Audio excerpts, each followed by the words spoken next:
Udah lama penasaran dengan rasanya dan akhirnya kesampaian juga. Iki lho Besti, dino iki aku masak terong bulat tak campuri pete karo teri nasi, terus tak tambahi konco goreng tahu karo tempe.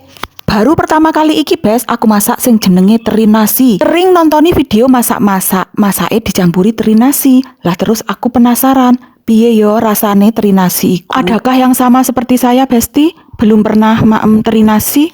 Iki ning kene aku mencoba masak teri nasine tak campuri terong bulat karo pete.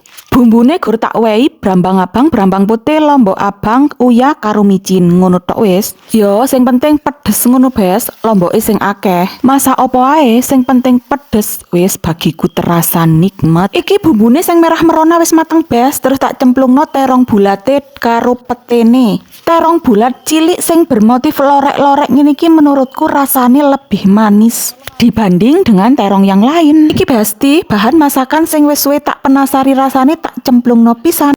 Aku ora ngerti sesungguhnya iki digoreng sik apa langsung dicemplungno. Iki caraku bar tak cuci langsung tak cemplungno ora tak goreng sik. Yo lek salah mohon dimaklumi. Loh, tiba-tiba saja tahu dan tempeku sudah digoreng. Dan tiba-tiba juga sambelku sudah siap di atas cowek. Terong bulat dan teri nasinya juga udah siap. Disusul dengan ikan asin dan pete. Ternyata rasa teri nasinya enak dan gurih. Kalian wajib coba Besti.